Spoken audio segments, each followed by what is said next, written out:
Hello everyone and welcome to K12 classes. आज के इस वीडियो में हम लोग डिस्कस करेंगे कंप्यूटर एप्लीकेशंस के 40 MCQ क्वेश्चंस। ये सारे चैप्टर्स का एक समरी है MCQ का, और ये इम्पॉर्टेंट इसलिए है क्योंकि ये एक स्कूल के हाफ ईयरली एग्जाम्स में आए हुए क्वेश्चंस हैं। तो चलो हम लोग इसको शुरू करते हैं। तो पहला क्वेश्चन क्या है, इन जावा मेथड रिसाइड्स इन। तो जावा में मेथड कहाँ रहते हैं, तो मेथड कहाँ रहते हैं, क्लासेस में। एरे तो ये पक्का नहीं हो सकता है क्योंकि एरे भी तुम्हारे सिलेबस में है नहीं, तो ये तो पक्का नहीं होगा। तो ये दोनों क्वेश्चन ऑप्शंस भी कट हो गए। तो इसका आंसर क्या होगा, method resides in classes. Next वाला, the number and types of argument are of a method are known as. तो जो नंबर और टाइप्स ऑफ आर्गुमेंट रहते हैं, तो आर्गुमेंट में तो तुमको पता ही हो क्या होता है, जो पैरामीटर होते हैं। तो उसके नंबर और टाइप्स किस में रहते हैं, तो उसका नंबर और टाइप्स रहता है मेथड सिग्नेचर में। मेथड सिग्नेचर और मेथड प्रोटोटाइप दोनों अलग अलग होता है। तो इसका ऑप्शन क्या होगा, ए, मेथड सिग्नेचर। नेक्स्ट वाला, the first line of a function definition that tells about the return value and along with the number and types of argument. जिसमें कि हमको रिटर्न वैल्यू भी पता चल रहा है कि वो जो फंक्शन है वो रिटर्न क्या करेगा, और उसके साथ उसमें आर्ग्यूमेंट भी क्या है और कितने नंबर ऑफ आर्ग्यूमेंट है। तो ये सब किस में पता चलता है, मेथड प्रोटोटाइप में, जहाँ कि हम लोग उसको डिक्लेयर करते हैं। तो इसका आंसर क्या हो जाएगा, बी वाला, मेथड प्रोटोटाइप। इसके बाद method not returning any value है रिटर्न टाइप। तो ऐसा कोई मेथड जो कि कुछ भी रिटर्न नहीं करता है, तो उसका टाइप क्या होता है, उसका टाइप होता है वॉइड। अगर इंटीजर, कैरेक्टर या फिर फ्लोट रहेगा तो ये इसी डाटा टाइप को रिटर्न करेगा अपने फंक्शन से। वॉइड कुछ भी रिटर्न नहीं करता है। अब next question, a method can return how much values. तो जो भी एक मेथड होता है, अगर वो कुछ रिटर्न कर रहा है तो केवल एक वैल्यू रिटर्न कर रहा है। तुम भले ही सही उसमें कुछ लिखे रहो ज़्यादा से ज़्यादा स्टेटमेंट, लेकिन वो रिटर्न कितना करेगा, एक ही वैल्यूज़ को। तो इसका आंसर कितना होगा, 1। The parameter appearing in function call statement. देखो ये सब इसमें अधिकतर क्वेश्चंस ऐसे हैं कि जो मैंने MCQ का वीडियो बनाया है उसमें मैंने पहले ही करा दिया था। तो अब इसको देखो, पैरामीटर अपीयरिंग इन फंक्शन कॉल। तो हम लोग फंक्शन कॉल करते हैं तो वहाँ पे जो पैरामीटर अपीयर होता है उसको हम लोग क्या बोलते हैं, एक्चुअल पैरामीटर। सेकेंड वाला, दो पैरामीटर होते हैं, तुमको पता होगा, एक होता है एक्चुअल, एक होता है फॉर्मल। तो जहाँ हम लोग कॉल करते हैं वो होता है एक्चुअल, और जहाँ पे कॉल होके जाता है उसको हम लोग क्या बोलते हैं, फॉर्मल। तो इसमें कौन सा करना है, कॉल स्टेटमेंट। तो इसका आंसर क्या होगा, एक्चुअल पैरामीटर। फिर the parameter appearing in function definition और कॉल्ड। तो जब भी हम लोग एक फंक्शन को लिखते हैं उसके अंदर उसकी बॉडी लिखते हैं, तो जहाँ पे हम फंक्शन को डिक्लेयर कर रहे हैं उसको हम लोग पूरा क्या बोलते हैं, फंक्शन डेफिनेशन। तो मैंने वही बताया ना, जहाँ पे हम लोग कॉल करते हैं उस वहाँ पे कौन सा पैरामीटर यूज होता है, एक्चुअल, और जहाँ पे फंक्शन डेफिनेशन होता है तो वहाँ पे कौन सा पैरामीटर होगा, फॉर्मल पैरामीटर। तो इसका ऑप्शन कौन सा होगा, बी वाला। विच of the following is not an advantage of function. तो फंक्शन तुम लोग को पता ही होगा कि क्या होता है, फंक्शन को ये ऑल हम लोग क्या बोलते हैं, मेथड्स। अगर ये तुम लोग बुक पढ़े हो तो ये सब क्वेश्चंस बहुत आसान है, आसानी से कर सकते हो। तो पहला ऑप्शन क्या है, it helps cope us complexity in program. हाँ, तो कॉम्प्लेक्सिटी उससे कम हो जाता है क्योंकि हम लोग प्रोग्राम को पार्ट पार्ट में डिवाइड करके करते हैं। It makes program reusable. तो फंक्शन का मेन काम ही यही होता है कि हम लोग उसको बार बार यूज कर सकते हैं और हमको बार बार स्टेटमेंट लिखना नहीं पड़ेगा। It hide implementation details. तो हाँ, एब्स्ट्रैक्शन को भी ये करता है। तो क्या नहीं करता है, it offers mathematical solution of problem. Function कभी भी किसी मैथमेटिकल सोल्यूशन का किसी भी मैथमेटिकल प्रॉब्लम का सोल्यूशन ऑफर नहीं करता है। उसके लिए अलग से फंक्शंस होते हैं जिससे कि हम लोग ये सब काम कर सकते हैं, लेकिन ये वाला ऑप्शन इसमें ट्रू होगा। ये एडवांटेज नहीं होता है फंक्शन का। ठीक है, अब next question, a named unit of group of statement. तो वेरिएबल तो ये होगा नहीं, क्लास भी नहीं होगा, क्योंकि क्लास क्या होता है, ब्लूप्रिंट ऑफ ऑब्जेक्ट होता है। तो इसमें क्या हो सकता है, मेथड हो सकता है, unnamed unit of group of statement. इसके बाद मेथड प्रोटोटाइप कंटेंस। तो मेथड प्रोटोटाइप क्या होता है, जो हम लोग पहले ही यहाँ पे फंक्शन का डिफिनीशन लिखते हैं उसको हम लोग क्या बोलते हैं, मेथड प्रोटोटाइप। तो उसमें क्या रिटर्न टाइप रहता है, तो हाँ वो बताता है कि ये फंक्शन क्या रिटर्न करेगा। मेथड का नाम भी होता है, हम लोग लिखते कैसे हैं, पहले लिखते हैं वॉइड, तो वो क्या हो गया, उसका रिटर्न टाइप, फिर मेन, तो वो क्या होगा, method name. Number and type of parameter, तो वो भी अंदर रहता है जो हम लोग ब्रैकेट में लिखते हैं। तो इसका ऑप्शन क्या हो जाएगा, all the all of the above, सारे के सारे ये सब रहते हैं मेथड प्रोटोटाइप में। Next, function definition contains.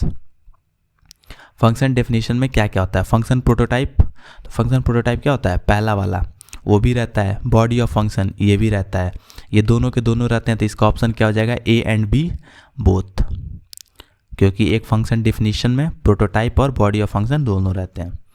Select which contains error, अब इसमें बताना है कि एरर किस में होता है। तो double main, double A, double B, तो ये क्या हो गया? ये पूरा क्या है? एक फंक्शन का प्रोटोटाइप है। यहाँ पे ये रिटर्न टाइप है, ये इसका नाम है, यहाँ पे ये पैरामीटर लिस्ट है, तो इसमें तो कोई एरर नहीं है।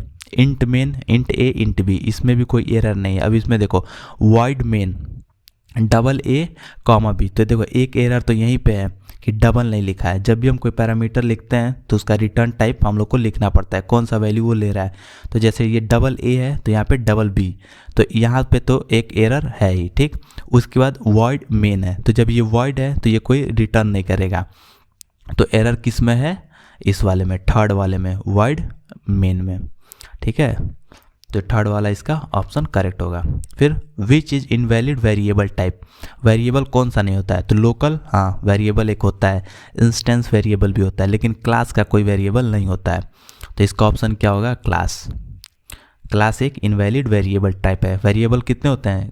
ग्लोबल, लोकल, इंस्टेंस, ठीक है। अब नेक्स्ट क्वेश्चन देखते हैं। द प्रोटोटाइप और फंक्शन, इसमें प्रोटोटाइप लिखना है एक फंक्शन का, तो उसका नाम क्या है? मेन। एक्सेप्ट 2 कैरेक्टर, एक्सेप्ट क्या करेगा? 2 कैरेक्टर, और रिटर्न क्या करेगा? इंटीजर। तो सबसे पहले हम लोग देखेंगे कि मेन, तो मेन इसमें तीनों का नाम है। अब रिटर्न क्या करेगा? इंटीजर। तो इसमें देखो इंटीजर कौन सा रिटर्न कर रहा है? तो एक ही यहाँ पे ऑप्शन है जो कि रिटर्न कर रहा है इंटीजर को, ये वाला। तो इसका हम लोग को और कुछ करना ही नहीं है, सबसे पहला वाला ही ऑप्शन हो जाएगा, क्योंकि रिटर्न कर रहा है इंटीजर, नाम है इसका मेन, और अंदर क्या ले रहा है? पैरामीटर में 2 कैरेक्टर। तो इसका ऑप्शन क्या हो जाएगा? ए। फिर which are valid access specifier, access specifier public भी होता है, प्राइवेट भी होता है और प्रोटेक्टेड भी होता है। तो इसका ऑप्शन क्या होगा? ऑल ऑफ दीज, तीनों के तीनों होते हैं। फिर parameter list can contain how many parameter, parameter का जो लिस्ट होता है उसमें कितने पैरामीटर हो सकते हैं? 1 हो सकते हैं, जरूर हो सकता है, 2 भी हो सकता है। अब ये देखो यहाँ पे क्या लिखा है? ए एंड बी बोथ, 1 और 2, लेकिन थर्ड वाला ऑप्शन क्या है? 0 और मोर। तो देखो ऑप्शन तो तीनों करेक्ट हैं, लेकिन इसमें हमको देखना है कि मोर सूटेबल कौन सा है। तो मोर सूटेबल थर्ड वाला है कि एक भी पैरामीटर नहीं हो सकता है और उससे ज़्यादा भी हो सकता है। तो इसलिए हम लोग कौन सा ऑप्शन टिक करेंगे? थर्ड वाला, 0 और मोर। 1 और 2 भी करेक्ट है, लेकिन ये ज़्यादा एक्यूरेट है, 0 और मोर, क्योंकि वहाँ पे एक भी नहीं भी हो सकता है और हो भी सकता है। अब next question, which variables can be use through out the class, ऐसे कौन से वेरिएबल्स होते हैं जिसको कि हम लोग पूरे क्लास में एक्सेस कर सकते हैं? तो लोकल को हम लोग पूरे क्लास में एक्सेस नहीं करते हैं, वो सिर्फ एक मेथड में होता है। इंस्टेंस और स्टैटिक, तो इन दोनों को हम लोग कहाँ कर सकते हैं? पूरे क्लास में एक्सेस कर सकते हैं। तो इसका ऑप्शन क्या हो जाएगा? ए एंड सी बोथ, ठीक है। Next question, default value of double type is, जो डबल टाइप होता है उसका डिफ़ॉल्ट वैल्यू कितना होता है? तो जितने भी प्रिमिटिव टाइप्स होते हैं उसका डिफ़ॉल्ट वैल्यू होता है, और अधिकतर का तो 0 ही होता है। तो जो डबल है उसको हम लोग जानते कैसे हैं कि डबल है या फिर फ्लोट है? तो फ्लोट में आखिरी में f लिखा रहता है, डबल में d लिखा रहता है। तो इसका ऑप्शन कौन सा हो जाएगा? थर्ड वाला, 0.0 d। The parameter defined in caller function, अब कॉलर फंक्शन में कौन सा होता है? तो कॉलर फंक्शन में भी कौन सा होता है? Actual parameter. कॉल्ड फंक्शन होगा तो फॉर्मल पैरामीटर, और कॉलर फंक्शन होगा तो एक्चुअल पैरामीटर। ये ऐसा कौन सा कॉन्सेप्ट होता है, नेक्स्ट क्वेश्चन है, जिसमें कि अगर हम लोग फॉर्मल पैरामीटर में कोई भी चेंज करते हैं तो वो एक्चुअल पैरामीटर में रिफ्लेक्ट हो जाता है? तो वो क्या होता है? पास बाय रेफरेंस। और ऐसा क्यों होता है? क्योंकि हम लोग इसमें ऑब्जेक्ट ही पास कर देते हैं। तो जब हम लोग ऑब्जेक्ट पास करते हैं उसमें कोई भी चेंजेस होता है तो वो एक्चुअल पैरामीटर में रिफ्लेक्ट हो जाता है। तो option A. Which loop is known as exit control loop, exit control loop किसको बोलते हैं हम लोग? डू वाइल को। तो ऑप्शन क्या हो जाएगा? B. Every loop has how many part, तो लूप में क्या क्या होता है? एक होता है इनिशियलाइजेशन, एक होता है टेक्स्ट एक्सप्रेशन या फिर कंडीशन, और दूसरा होता है अपडेशन, और नीचे हम लोग क्या लिखते हैं? एक बॉडी ऑफ लूप, ठीक है। तो कितने पार्ट हो गए? 1, 2, 3 और 4। तो आंसर कितना हो जाएगा 4। अब कुछ लोग बोलेंगे कि 3 भी हो सकता है, तो 3 में बस वो लोग इसको कंसीडर करते हैं, बॉडी ऑफ लूप को कंसीडर नहीं करते हैं, तो इसका आंसर क्या हो जाएगा 4। In for loop we can omit these expressions, मतलब हम लोग फॉर लूप लिखते हैं तो उसमें क्या क्या ऑप्शनल होता है, तो ऑप्शनल उसके तीनों स्टेटमेंट्स हो सकते हैं, इनिशियलाइजेशन करो या ना करो, अपडेशन करो या ना करो, टेक्स्ट एक्सप्रेशन लिखो या फिर ना लिखो, तो इसका क्या हो जाएगा ऑल ऑफ दीज हो जाएगा। लेकिन अगर ऑप्शनल होगा तो क्या उससे चेंजेस होंगे, तो देखो अगर कंडीशन नहीं लिखोगे तो वो इनफाइनाइट लूप हो जाएगा, अपडेशन नहीं करोगे तो सेम वैल्यू बार बार आएगा, और अगर इनिशियलाइजेशन नहीं करोगे तो वो क्या करेगा, तुमको एरर दे देगा कि ये कहीं डिक्लेयर ही नहीं किया गया है। ऑप्शनल सब हैं लेकिन सबके प्रभाव भी पड़ते हैं तुम्हारे प्रोग्राम में। Next question, it forces the next iteration of the loop to take place, तो ऐसा कौन सा स्टेटमेंट होता है जो कि जब एग्जीक्यूट होता है तो हमारा नेक्स्ट इटरेशन आ जाता है, वो वाला लाइन एग्जीक्यूट नहीं होता है, तो वो होता है कंटिन्यू।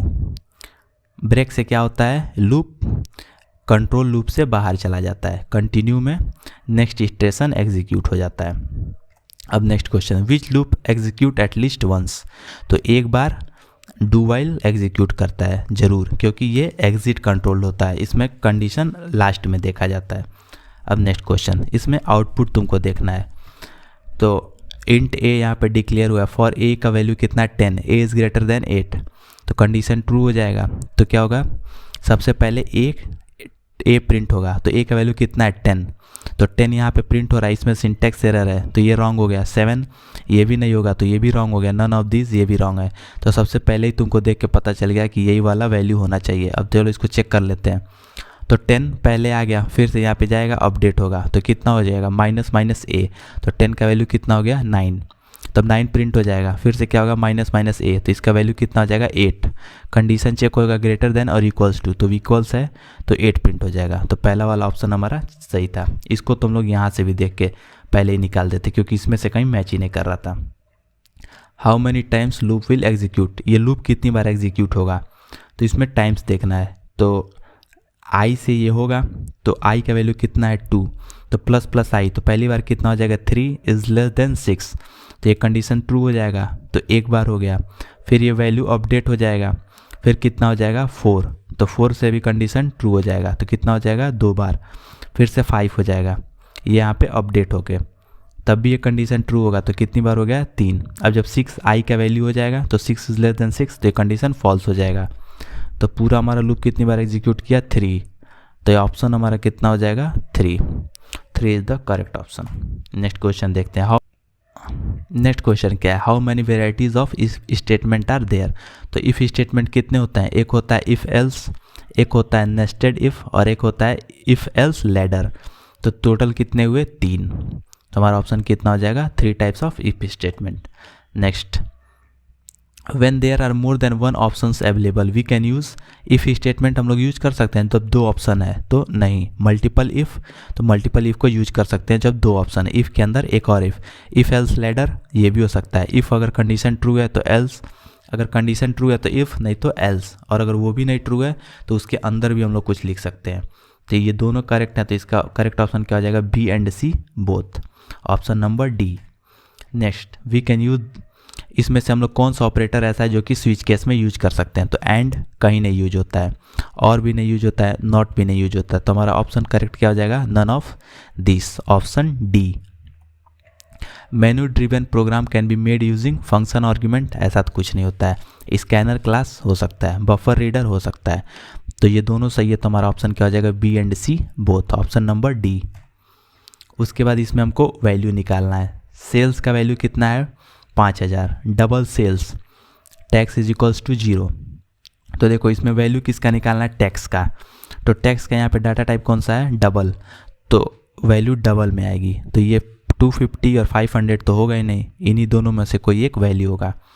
तो अब देखते हैं कंडीशन क्या है, if sales is greater than 5000, sales कितना है 5000, तो ये वाला कंडीशन फॉल्स हो गया। एल्स में जाएगा तो क्या करना है, tax is equal to sales into 5/100, तो सेल्स कितना है 5000 इंटू 5, तो कितना हो जाएगा 25000 अपॉन 100, तो कितना हो जाएगा 250.0, तो ऑप्शन कौन सा हो जाएगा हमारा ए 250.0।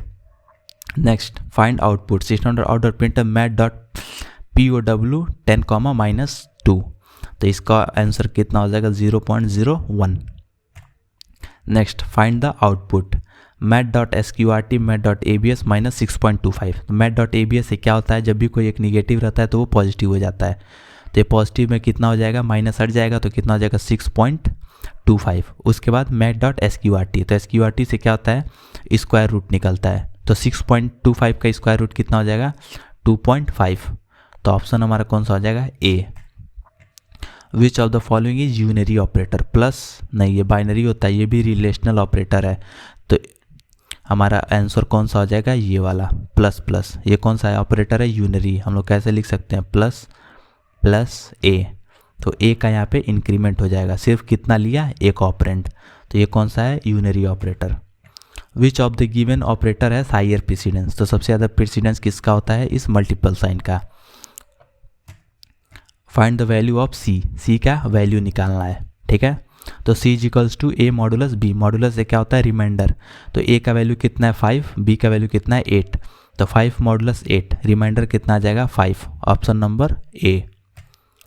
Size of long type in bytes, long का कितना होता है, तो मैं तुमको बताया था DL ड्राइविंग लाइसेंस याद करने के लिए, D से डबल L से लॉन्ग, तो लॉन्ग का कितना होता है, डबल का 8 होता है, तो लॉन्ग का भी कितना होगा 8 बाइट्स, याद कर लो। CS यानी कंप्यूटर सिस्टम, तो कैरेक्टर और शॉर्ट का कितना हो जाएगा 2 बाइट, एक होता है IF इंडिया फॉरेन, तो इंटीजर और फ्लोट का कितना होता है फ्लोट, और डबल और लॉन्ग का कितना होता है 8 बाइट्स।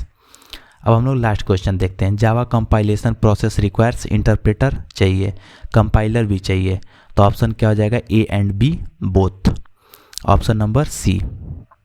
तो ये हमारे 40 क्वेश्चन सब पूरे हो गए, और अगर किसी भी क्वेश्चन में तुमको डाउट है, लगता है कि मैंने अगर कहीं से गलत बता दिया है, तो तुम लोग नीचे कमेंट कर देना कि कौन सा गलत है, और अगर और भी तुमको कोई वीडियोस चाहिए तो उसके लिए नीचे कमेंट कर देना कमेंट बॉक्स में। तब तक के लिए